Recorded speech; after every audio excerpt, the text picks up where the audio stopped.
Former homeless people of Reddit, what unwritten rules codes are there, if any, towards other homeless people that most people may not know about? Serious.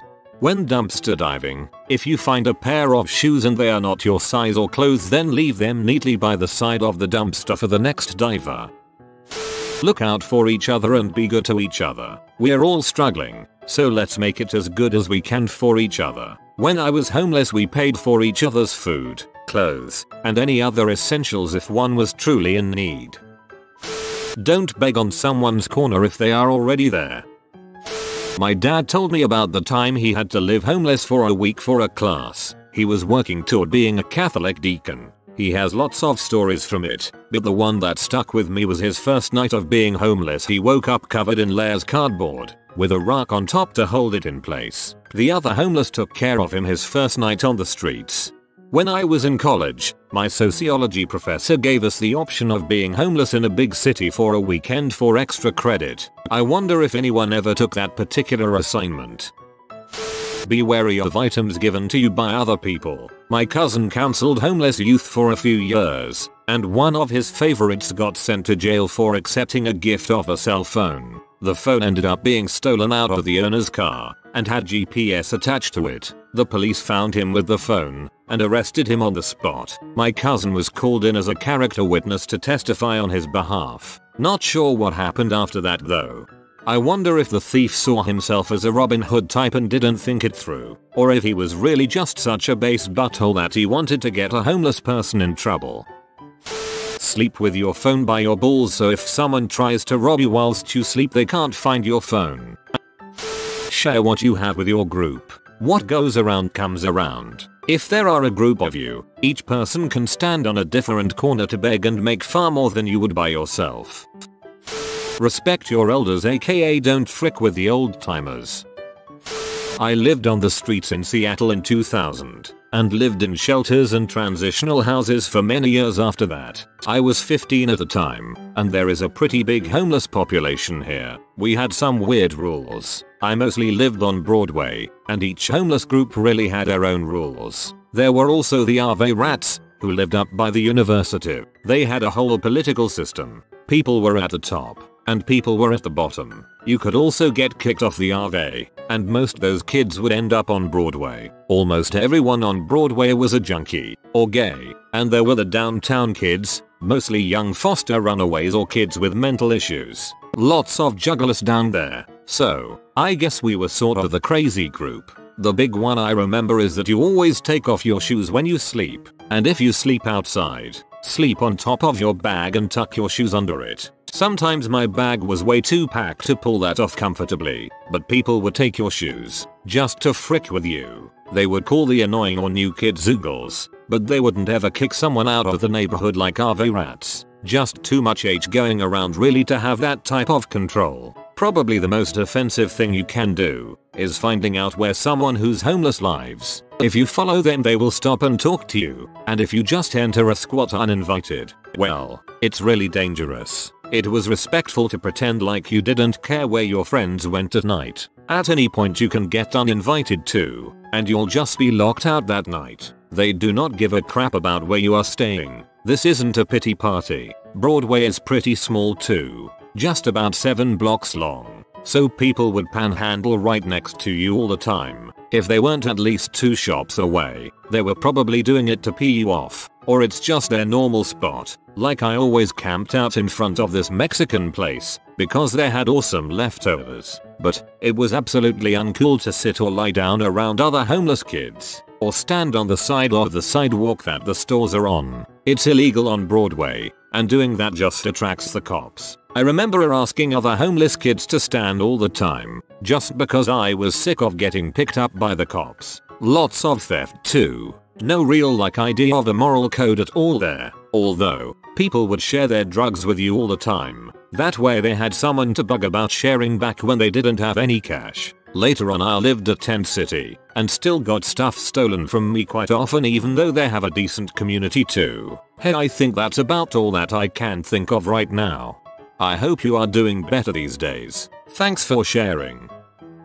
If you're trying to run away from good parents and are underage, we will make sure the police find you, Kid was 15, and after talking with his friends, we heard no reason for him to be running away. Teenage angst, made sure the police took him home, and left my cell phone number in case he ran away again. Just because I was homeless, that didn't mean I didn't work 2 jobs. Would work about 56 hours a week at a gas station between 2 stores, and then did the usual selling papers on the streets in the morning.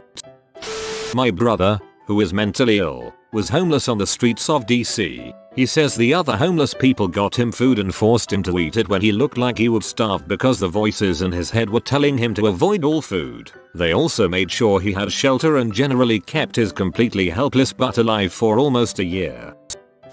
I never had a problem with food like someone else said. Anyways, 1. Find a group of people you can trust, not easy to do, and stick with them. 2. Don't be the guy with the sign asking for money, ever. 3. People think all homeless people are on drugs because that's the stereotype they are presented with. Do your best to not blend in with those people. You will be amazed at what people are willing to do if you're making an honest attempt at getting on your feet and you do your best to present yourself that way. 4. Don't do anything stupid to get money, sex, crime. You will regret it. 4.1. Also, don't be a freaking rat. That crap will get you killed. Remember, a lot of the people in your world are off the grid. 5. If you are getting nowhere in the city you are in, get out of there. There is always someone headed your way. 6. Never ever turn down a chance to do some work. Never. That may be an opportunity to get you started again. 7. Even if you're not religious, if a religious family offered you a place to stay, sometimes if you go to church with us but not always,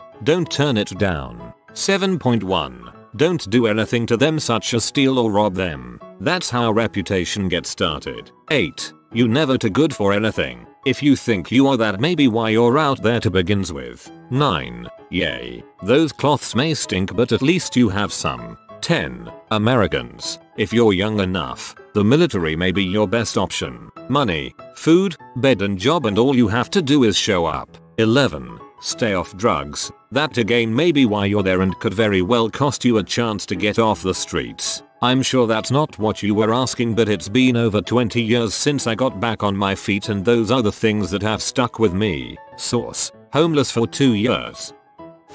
I would like to help someone in Chicago. If you are in Chicago and need help, and for whatever goddamn reason are on a computer to see this, PM me and I will do whatever I can. Homeless for 5 years here, since I was 18. Here's a few I noticed. Prison and jail culture bleeds into the homeless community. Watch your words. Words normal people get to say can have serious meanings on the streets. One example: saying B to someone might get you assaulted. Watch your mouth, or you won't last long. No one's pressing charges or calling the cops. If you get into a fight with someone, it's all he said she said balls. Everyone takes it and conflicts resolve themselves. Everyone you're around is homeless. You gotta stay in that shelter with them every night. You'll share the same public spaces that everyone who's homeless has too. You don't have a choice. Keep to yourself. Don't mouth off. Don't frick with anyone else, or you'll get fricked with. You cigs are everyone else's cigs. Everyone on the street smokes. If you got M, you're probably going to end up sharing them.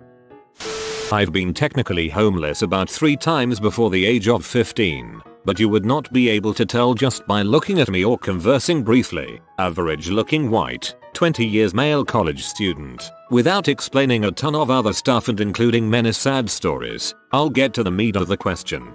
For my family, I remembered that we would go to the library every day for several hours at a time. It's a place where extended stays aren't particularly unusual. Additionally, you have AC heat, internet computer access, water fountains, bathrooms, lounge chairs, and nearly endless educating vessels surrounding you in the form of books.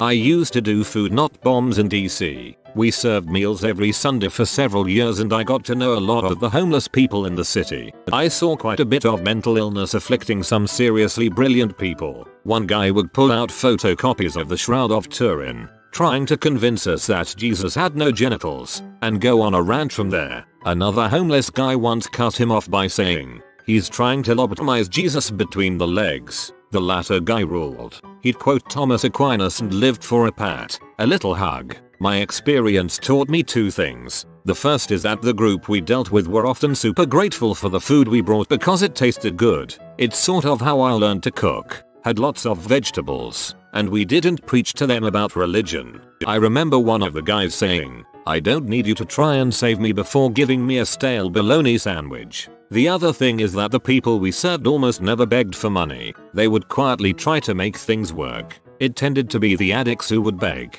That said, there was this one dude who would ask for money whenever I saw him around the city and I'd offer to buy him food. He jumped at the offer twice and went nuts at a 7-Eleven and a breakfast place respectively. He was hungry. There are some butthole homeless people, but there are some butthole people with homes. That's the long and short of it. I have a bunch of stories, but I'd say that if you have the time to stop and talk with the person for a minute, you can learn a lot and measure whether it's worth helping them out. Save every penny. Buy a tent. Put your tent next to a river. Go to the library every single day. Spend as much time as you can applying for jobs. Take the first job you can get. Keep bathing in the river and working until winter. Do not spend a dime on booze. Once winter comes, get an apartment and keep working. Apply to your local technical college and get a job in IT. Stop being homeless. Worked for me. I work at pizza place in downtown Houston. I've been homeless a few times, so I have convinced my shift leaders managers to let me distribute the pizzas that we don't give to the homeless. I've been doing this for about a year. Everyone is so appreciative. It's a very rewarding act.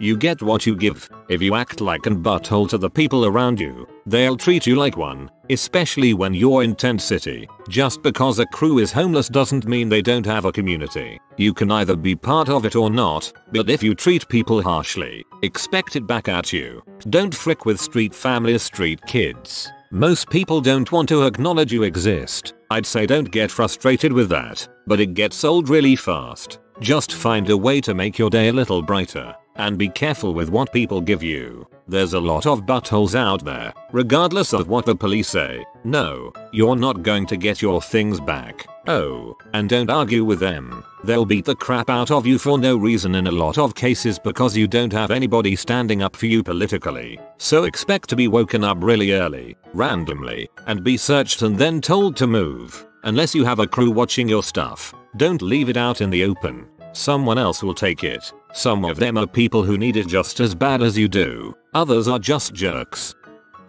Little Caesar's Pizza throws away good crap. Hit them goddamn dumpsters. Their crust is so spongy that it never deteriorates. Is it offensive to give homeless people my leftover food? I know there has been a time or two I walked out of the mall with leftover Jamba Juice and Panda Express and gave it to a homeless guy sitting outside. He seemed really thankful and didn't mind that they were leftovers. Is it just being polite?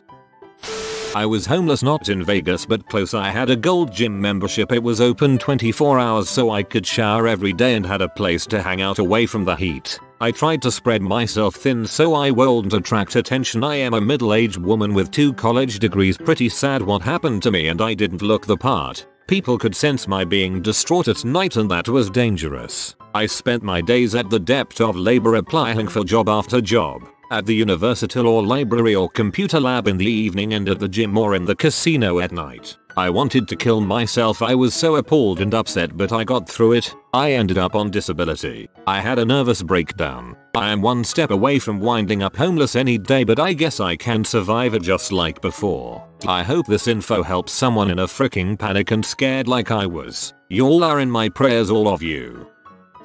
Homeless pro tips. Make friends. It's not like you have anything better to do, and ultimately this is what will get you off the streets. Don't look like a hobo. Go to Goodwill and get some nice looking clothes. A button-up shirt and some slacks makes a huge difference, even if they're a little dirty. Cops are not your friends. The closest thing there is to a hobo code is that you do not cooperate with pigs. Sometimes a dog is a good idea. Make sure it's a cute one, and keep it well trained. Road dogs are actually treated much better than most house dogs, and are far better behaved. Never frick with a man's dog is one of the other hobo rules. Kick someone's dog and you can bet you'll be in a ditch by morning. Get some good gear. Military gear is best, because it's cheap. durable, and camouflaged well enough that you can camp near cities. A good USG sleep system will keep you warm down to -40, collapses down to a cubic foot, and costs about $80 100.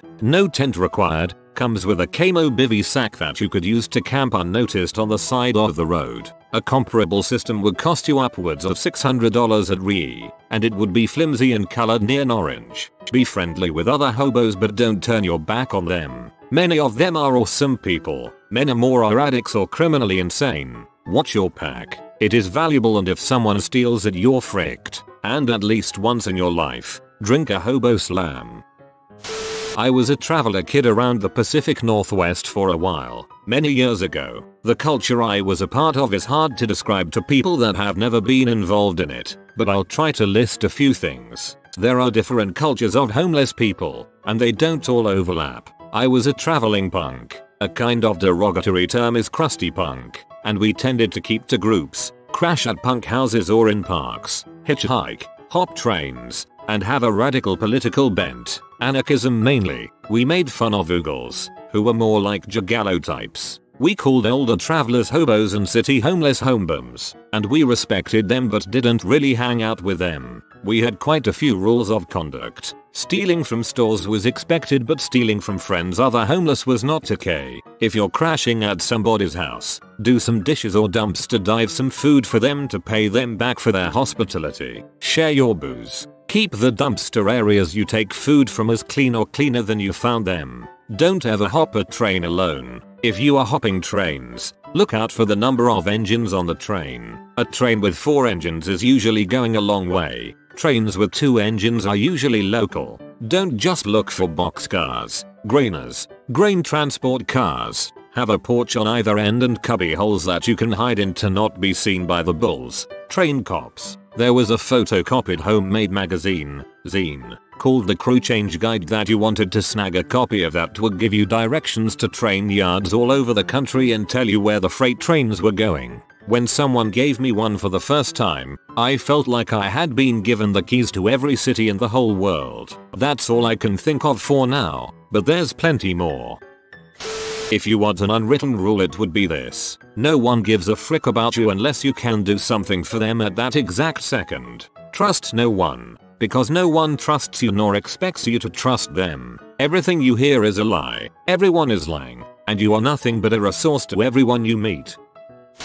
To any road folk in Tennessee, make your way to Hippie Hill in Christiana. It is near Manchester. They will feed you and set you up with a tent or trailer to stay until you get back on your feet. All they ask is for a little bit of help around the land. Ask for hippie or mama.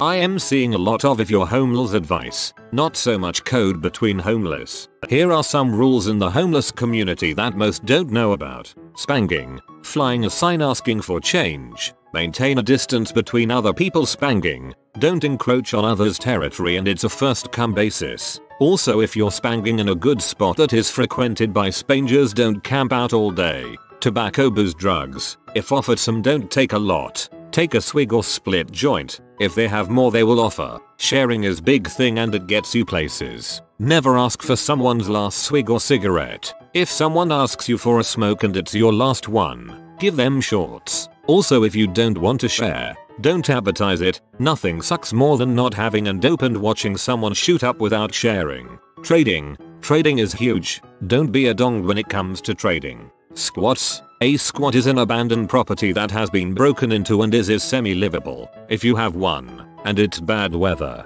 invite someone for the night. If you're spending the night, be respectful, quiet. Treat it as if it was actually their house. You don't want to ruin it for them. Being homeless sucks, but generally you use a golden rule. Don't let people walk all over you though.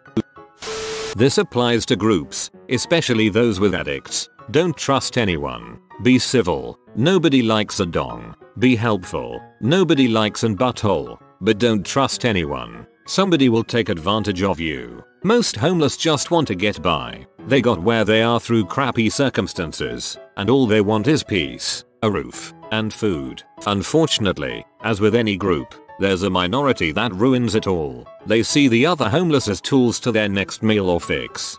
Most common was jail. They go in for a small crime and leave with nowhere to go. One guy had mental problems, but I never learned the specifics. He talked to himself a lot and got angry really easily. He hit some lady one day and the cops judge didn't care if he was mentally ill or not. Off to jail, then back to the streets. Turbo edit. I was only homeless for about 6 months, so I almost only experienced the leeches that flock to the newbies to exploit them in one way or another.